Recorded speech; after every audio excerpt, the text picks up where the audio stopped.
Welcome to Embody Your True Color Love, a place where we unlock the power of love and find acceptance, growth, and self-discovery. I'm Pratima Prashnajit.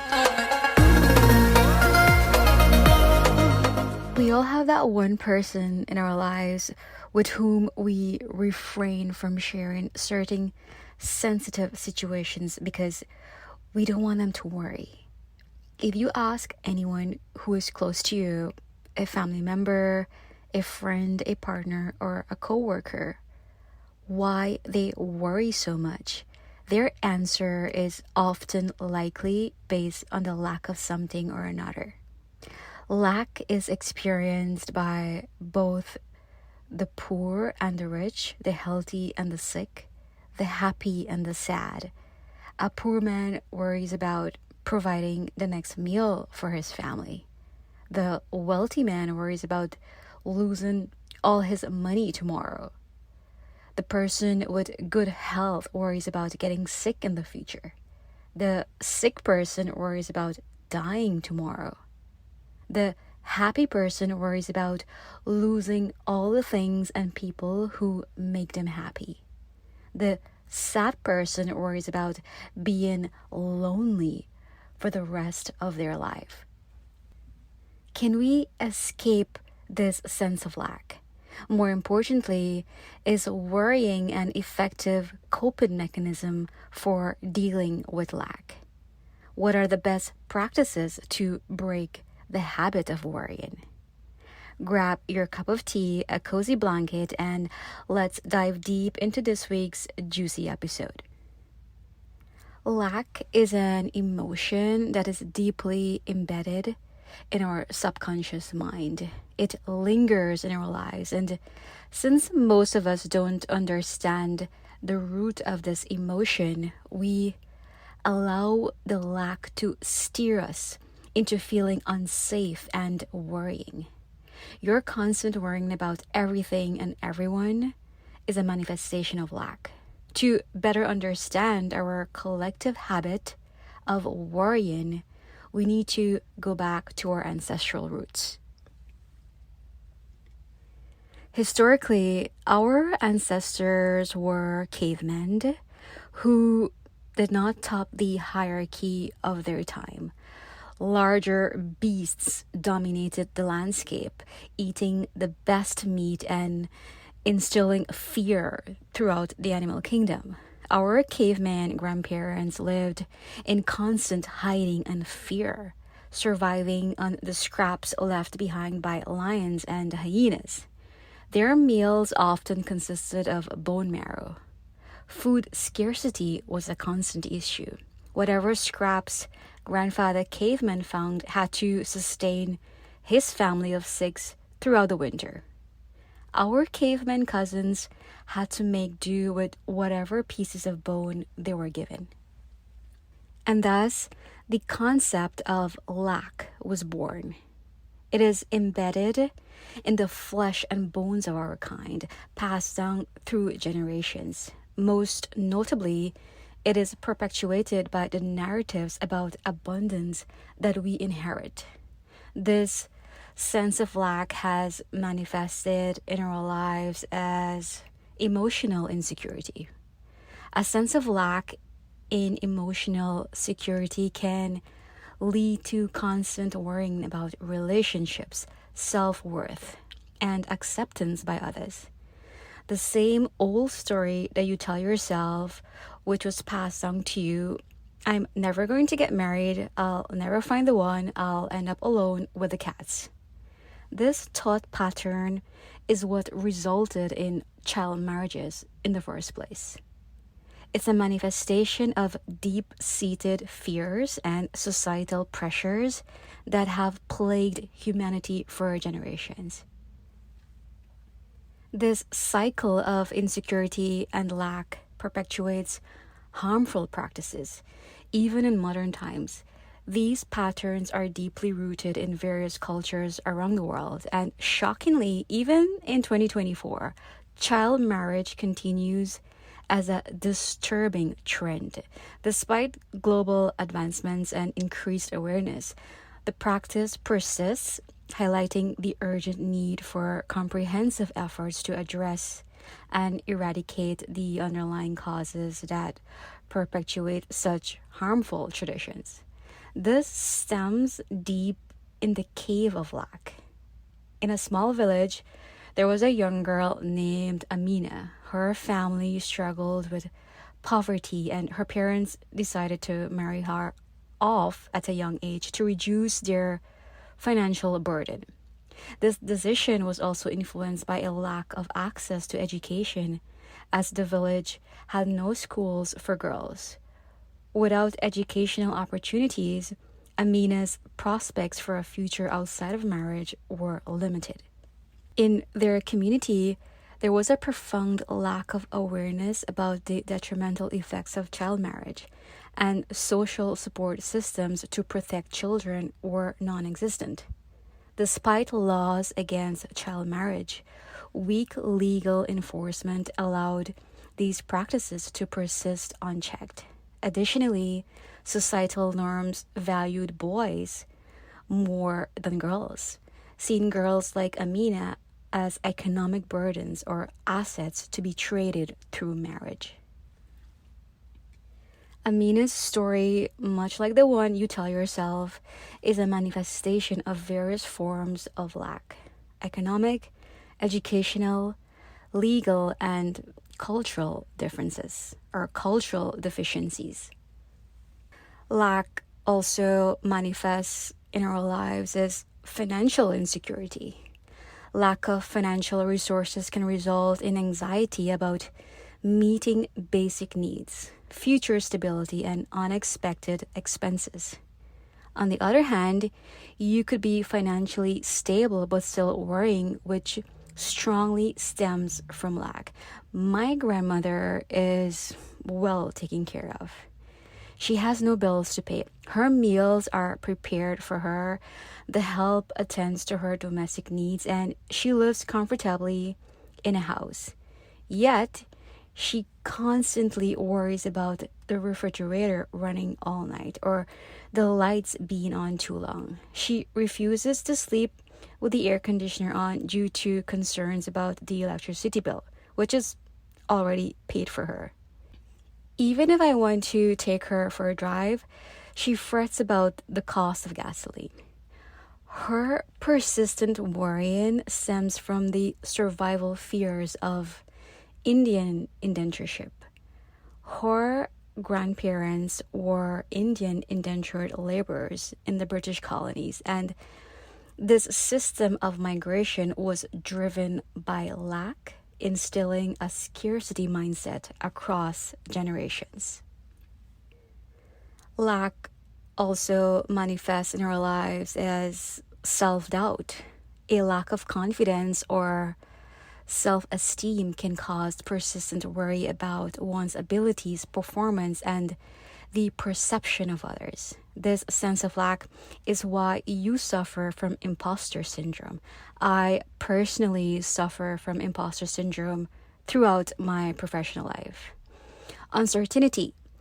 General lack in life, such as lack of direction, purpose, or fulfillment, can lead to ongoing worry about the future and one's place in the world. And here is where mindfulness has a significant part to play in mitigating habitual worrying in your life. And we will tap into that later in this episode, so stay tuned. Consumerism is also a key indicator of lack, which is closely interconnected with worrying. Through compensation, to compensate for feelings of lack, whether emotional, social, or financial, individuals may turn to consumerism, buying items to fill perceived gaps in their lives. Also, through temporary satisfaction, purchasing new items can provide a temporary sense of satisfaction or happiness, masking the underlying feelings of lack. Through social status, a lack of self-worth or social standing can drive individuals to buy products that elevate their perceived status among peers. Marketing influence. Advertising often exploits feelings of lack by suggesting that buying certain products will resolve these feelings and lead to a better life. This explains the clutter in our lives, having a bunch of things that are designed to make us feel fulfilled, yet we feel empty inside. So there is an interconnection between worry and lack. Lack can create a cycle where worrying leads to consumerism in an attempt to alleviate anxiety. However, this often results in short-term relief followed by more worry, especially if the purchases lead to financial strain or fail to provide lasting satisfaction. Worrying can also lead to escapism through shopping. As people seek distractions from their anxieties, this behavior can exacerbate the feeling of lack if it results in financial instability or unmet expectations from the purchases. Understanding how lack drives both your worrying and spending habits can help you address the root causes and seek healthier, more sustainable ways to find fulfillment and peace. Feeling safe is what we truly desire, yet it remains elusive. This may be due to our inner conflicts and the accumulation of possessions that add no value to our lives. We are easily manipulated, distracted by societal expectations, and often find ourselves in pursuit of superficial goals. If you feel unsafe within your own mind, how can you expect to find safety in material possessions or the next relationship? True safety and peace come from within. There is a reason why meditation has endured through the ages. In our era, meditation is more accessible and user-friendly, offering a way to align with the deepest longings of our hearts. By meditating, we can create experiences that resonate with our true intentions, leading us towards genuine inner peace and safety. This brings us to my favorite habit for mitigating the effects of lack, a mindfulness approach. By setting intentions that align with your purpose, you harmonize your heart and mind, creating a space to fulfill the deepest longings of your heart. As I've mentioned earlier, feeling safe is the deepest longing in the human heart. We consistently focus on feeling safe. When we consistently focus on feeling safe, our minds conjure up images, symbols, and memories such as sitting with family, playing with a pet, or seeing a partner's face, or enjoying a home-cooked meal. These memories evoke emotions of gratitude, warmth, and compassion. These emotions present the cues to embed your intention. By regularly evoking these emotions, you open your heart and rewire your brain, embedding new feelings of love, peace, and abundance. Making this a habit allows your subconscious mind to shift from feeding on lack to thriving on beauty and abundance. And this is the true essence of manifestation. Manifesting your deepest desires can be more successful when you understand the mysteries of neuroscience. Do you remember studying integrated science in high school? I recall sitting in a class on the nervous system, learning the basics through diagrams of the brain and its parts. Imagine if we had been taught how to use our brains to navigate the early stages of life through manifestation. If anyone tuning in right now knows someone at the Ministry of Education, please convey this message to our minister. In fact, I have developed an entire curriculum on teaching mindfulness that can be adapted for primary schools, secondary schools, universities, governmental institutions, businesses, and individuals. The sooner we start, the more impactful our lives can become. In many cases, people use figurative representations to focus on what they want in life. These can include idols, mantras, affirmations, crystals, candles, vision boards, action boards, plants, and more. These symbols help discipline their attention toward their intentions. For some, visualizing their desires during meditation can be challenging. This is why altars are commonly found in many homes. Growing up, our daily routine included waking up, taking a bath, and then going to the altar to make an offering of water, a flower, or a fruit. I did this every day for as long as I can remember.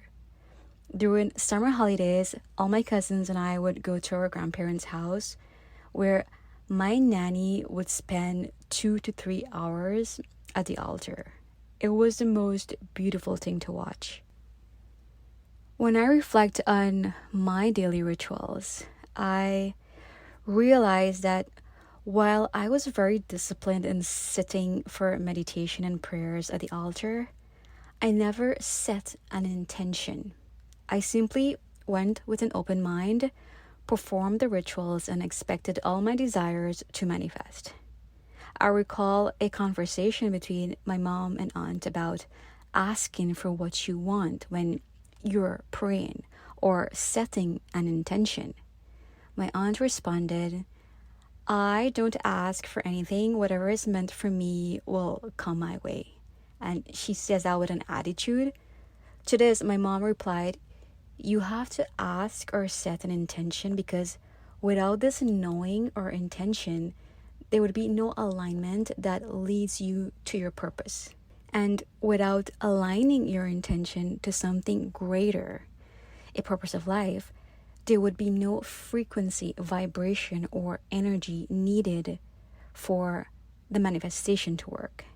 Your intention is the blueprint for realizing your heart's deepest longing. Notice how I use the term heart's deepest longing instead of dreams or goals.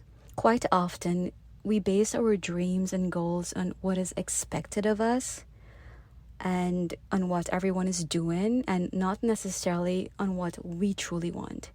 When you abide by this rule, it's crucial to realize that you're operating at a level of lack. You don't value your heart's deepest calling, allowing others' expectations or your conditioning to override your desires. In doing so, we undermine our heart's true calling and wonder why things aren't falling into place. Cultivating self-compassion becomes pivotal, embedding intentions into our subconscious to initiate the manifestation journey. When you let your heart lead you to realize your dreams, it triggers a network of communication with the brain through the high vibes of emotions you evoke. In the last episode, I mentioned that our brain is like an obedient child. It will respond to whatever feelings and experiences you want it to have. More importantly, the brain can't distinguish between an imagined or real experience. It is soft-wired and not hardwired.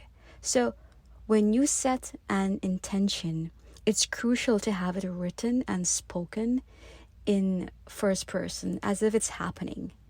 It could be something like, "I now take care of myself easily and abundantly through health coaching." That could be a pretty good intention. It's important to know that your manifestation can be more effective when it aligns with alleviating suffering from others. Compare the above intention to one like, "I want to have the most expensive car and live in the biggest mansion." Can you feel the vibrational energy in each of these intentions? Your mind might desire the Lamborghini, but your heart's deepest longing is to coach people to live happier and healthier lives. Choose wisely. Now that you have set an intention, let's dive into the fun part. Creating an action board helps prime your subconscious mind with the things that are important to you and signals the start of the manifestation journey. You can see how similar this is to an altar.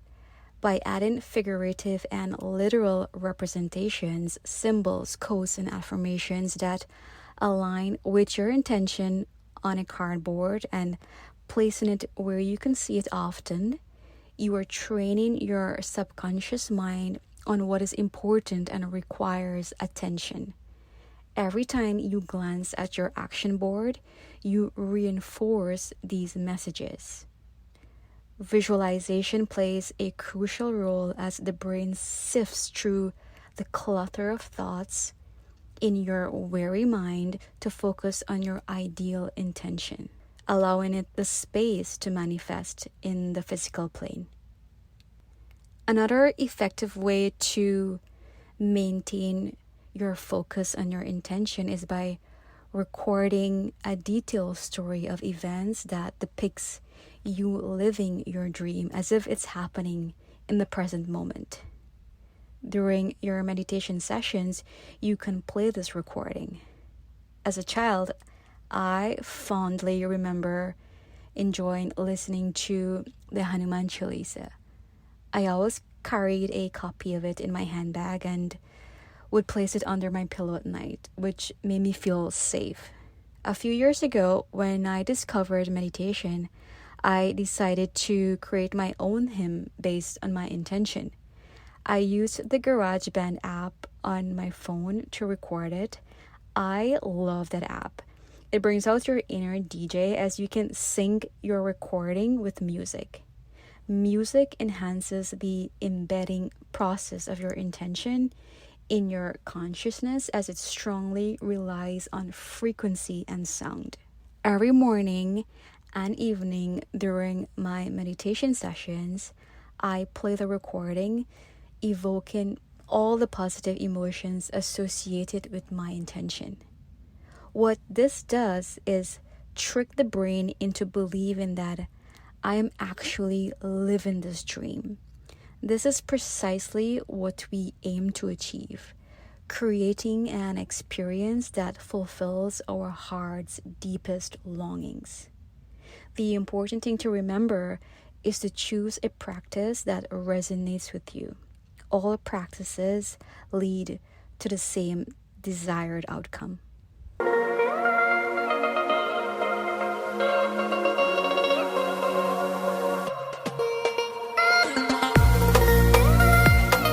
Thank you for listening to Embody Your True Color Love.